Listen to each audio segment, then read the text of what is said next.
Assalamualaikum warahmatullahi wabarakatuh. Kami dari kelompok 3 Mata Kuliah Agama Islam Universitas Islam Malang akan mempresentasikan materi mengenai thariqah atau tarekat yang akan disampaikan oleh Devi Sinta, Aurora Harfiah, Hanifah Kurnia Ashari, Lutfiana Mutahharah, dan saya sendiri, Ika Listania. Berikut materinya. Pengertian thariqah. Kata thariqah atau tarekat secara etimologis memiliki beberapa arti, yaitu yang pertama, al-kaifiyah, yang artinya adalah jalan atau cara.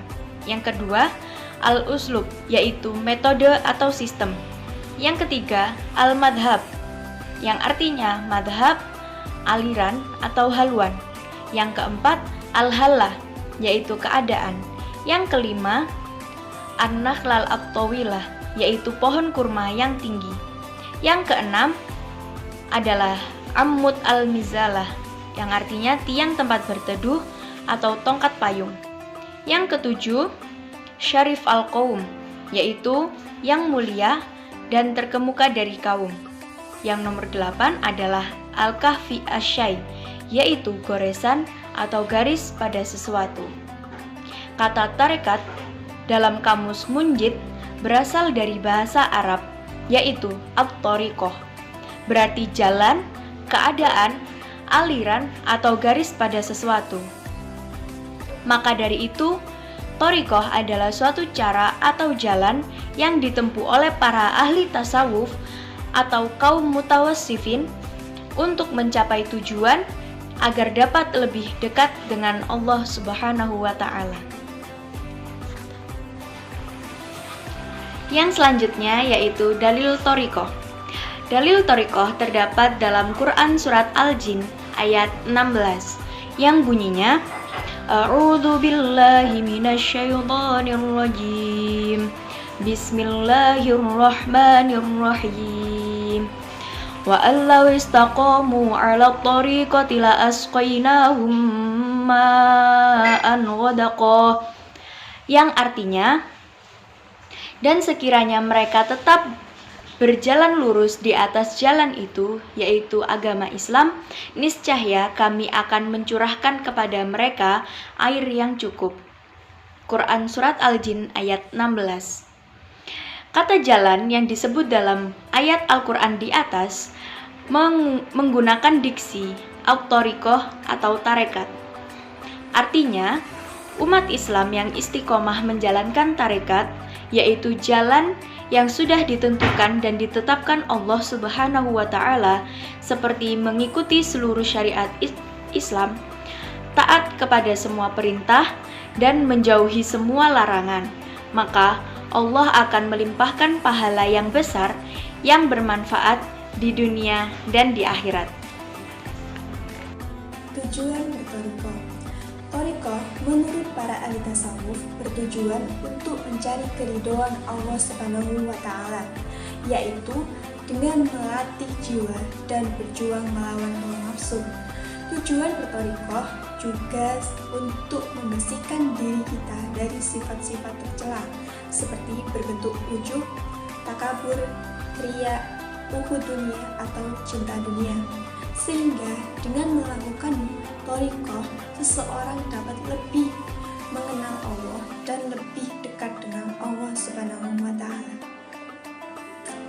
Pentingnya berthariqah. Thariqah berupaya untuk mengendalikan nafsu tercela dan melatih nafsu terpuji. Thariqah juga bertujuan untuk mendekatkan diri sedekat-dekatnya kepada Allah Subhanahu wa Ta'ala. Karena dalam Al-Quran dan Sunnah Rasulullah SAW sangat menekankan terhadap nilai-nilai moralitas yang baik, yaitu akhlakul karimah. Dalam berthariqah, proses pengenalan jiwa dalam hal ini dinamakan zikir. Zikir adalah suatu bagian perintah dalam Al-Quran yang dimana dalam penyebutannya itu tidak sedikit atau berulang-ulang. Bahkan dalam Al-Quran sudah menjelaskan bahwa dengan berzikir adalah salah satu cara untuk memperoleh ketenangan jiwa dari ketenangan jiwa. Jadi pentingnya berthariqah adalah jika kita melaksanakan thariqah, kita dapat fokus melaksanakan pembenahan diri kita atau melatih jiwa dari nafsu terpuji. Dan dengan berthariqah kita juga dapat lebih mengenal Allah dan lebih mendekatkan diri kepada Allah Subhanahu wa Ta'ala. Disebutkan dalam Quran Surah Al-Ahzab ayat 41 yang berbunyi, Bismillahirrahmanirrahim. Ya ayyuhalladzina amanu dzkurullaha dzikran katsira. Yang artinya, wahai orang-orang yang beriman, ingatlah kepada Allah dengan mengingat namanya sebanyak-banyaknya. Kemudian dijelaskan pada Quran Surah Ar-Ra'd ayat 28 yang berbunyi, Bismillahirrahmanirrahim. Alladzina amanu wa tatma'innu qulubuhum bidzikrillah. Ala bidzikrillahi tatma'innul qulub. Yang artinya yaitu orang-orang yang beriman dalam hati mereka menjadi tentram dengan mengingat Allah. Ingatlah, hanya dengan mengingat Allah hati menjadi tentram. Sejarah thariqah. Pada awalnya, tarekat itu merupakan bentuk praktik ibadah yang diajarkan secara khusus kepada orang tertentu. Misalnya, Rasulullah mengajarkan wirid atau zikir yang perlu diamalkan oleh Ali bin Abi Thalib, atau Nabi Muhammad SAW memerintahkan kepada sahabat A untuk banyak mengulang-ulang kalimat tahlil dan tahmid. Pada sahabat B, Muhammad memerintahkan untuk banyak membaca ayat tertentu dari surat dalam Al-Quran. Ajaran-ajaran khusus Rasulullah itu disampaikan sesuai dengan kebutuhan penerimanya, terutama berkaitan dengan faktor fisiologis.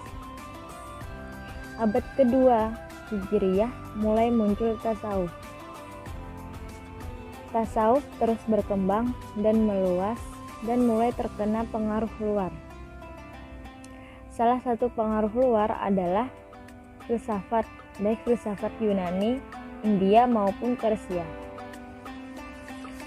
Muncullah sesudah abad kedua Hijriyah golongan Sufi yang mengamalkan amalan-amalan dengan tujuan bersucian jiwa untuk takarruf kepada Allah.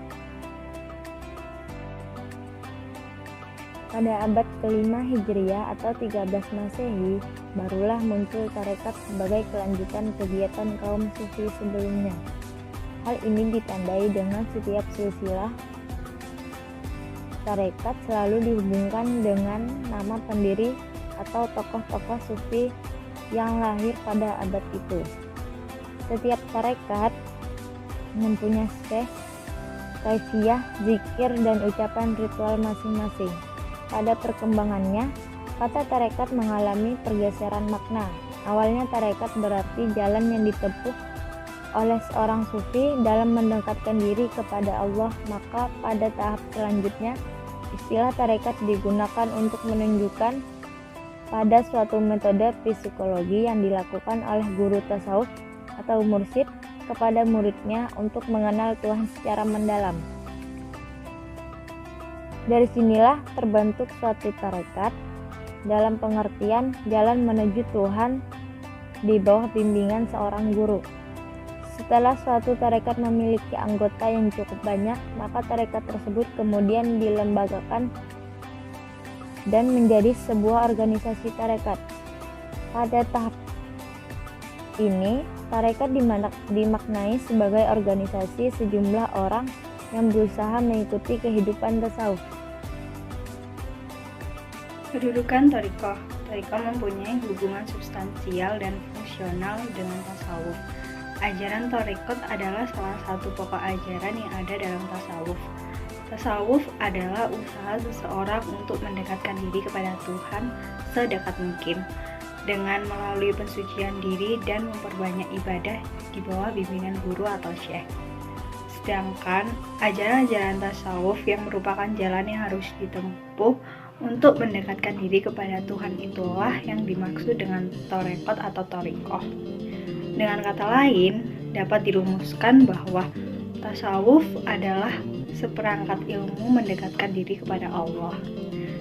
Sedangkan torikoh adalah suatu sistem atau jalan untuk mendekatkan diri kepada Allah yang salah satu unsur pokoknya adalah ilmu tasawuf.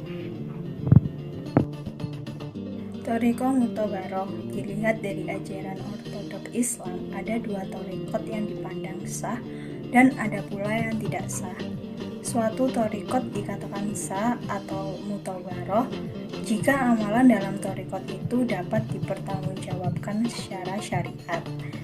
Jika amalan thariqat tidak dapat dipertanggungjawabkan secara syariat, maka thariqat itu dianggap tidak memiliki dasar keabsahan. Thariqat dalam bentuk ini disebut thariqat ghairu mutabaroh atau tidak sah. Untuk selanjutnya adalah para ulama Nahdlatul Ulama yang ahli thariqah. Nah, di Nahdlatul Ulama memiliki badan otonom atau wadah para pengamal tarekat muktabaroh yang bernaung di bawah organisasi yang dikenal dengan nama Jam'iyah Ahli Thariqah Mutabaroh atau Perkumpulan Tarekat yang Sah, yang resmi dibentuk pada tanggal 10 Oktober 1957. Perkumpulan ini bertujuan untuk memberikan arahan agar pengalaman tarekat di lingkungan organisasi para ulama tidak menyimpang dari ketentuan ajaran agama Islam. Organisasi ini dibentuk di Jombang dengan nama Tarekat Nahdlatul Ulama yang diprakarsai oleh Kiai Haji Muhammad Baitlawi, pimpinan NU di Jombang, dan ditandatangani oleh Muhammad Baitlawi, Najib Wahab, dan Khotib. Berikut merupakan 5 ahli thariqah yang ada di Indonesia. Yang pertama adalah Kiai Mustaqim bin Husain, merupakan salah satu mursyid tarekat Syadiliyah yang hidup di masa penjajahan Jepang. Beliau merupakan pengasuh pondok pesantren Pesulukan Tarekat Agung atau PETA di Tulungagung, Jawa Timur. Yang kedua adalah Aba Anom. Aba Anom merupakan pengasuh pondok pesantren Suralaya Ciamis Tasikmalaya. Selain itu, beliau merupakan mursyid tarekat Qadiriyah Naqsyabandiyah yang berpusat di Tasikmalaya. Yang ketiga adalah Kiai Asrori. Beliau memiliki nama panjang Asrori Al-Ishaqi. Beliau ulama Gading Lor, Surabaya yang lahir pada 17 Agustus 1951 dan wafat pada 18 Agustus tahun 2009. Beliau mewariskan tarekat Qadiriyah Naqsyabandiyah dari ayahnya, yaitu Kiai Usman Al-Ishaqi, pengasuh pesantren Al-Fitrah. Yang keempat adalah Habib Lutfi. Beliau merupakan ulama Pekalongan yang memiliki nama lengkap Muhammad Lutfi bin Ali bin Yahya. Beliau biasa dikenal dengan panggilan Habib Lutfi. Ulama nasionalis yang satu ini lahir di Pekalongan pada 10 November 1947 Masehi yang bertepatan dengan 27 Rajab 1367 Hijriah. Beliau adalah pemilik majelis taklim yang bernama Kanzus Sholawat di dekat rumah beliau di Pekalongan. Selain itu, beliau merupakan ketua umum di organisasi Jam'iyah Ahli Thariqah Al-Mutabaroh Al-Nahdliyah atau Jatmal. Kemudian, Habib Lutfi terpilih menjadi ketua Forum Sufi Internasional secara aklamasi dalam Konferensi Ulama Sufi Internasional di Pekalongan, Jawa Tengah. Yang kelima adalah Ajengan Jejen. Bila di Jawa dikenal dengan istilah kiai sebagai panggilan kehormatan untuk ulama. Ajengan merupakan panggilan untuk ulama di Sunda.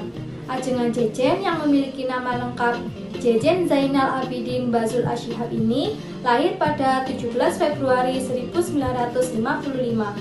Beliau merupakan pengasuh pondok pesantren Azaniyah Sukabumi. Selain itu, beliau merupakan wakil talqin tarekat Qadiriyah Naqsyabandiyah atau TQN Suralaya. Demikian presentasi yang dapat kami sampaikan. Bila ada kesalahan mohon dimaafkan. Wassalamualaikum warahmatullahi wabarakatuh.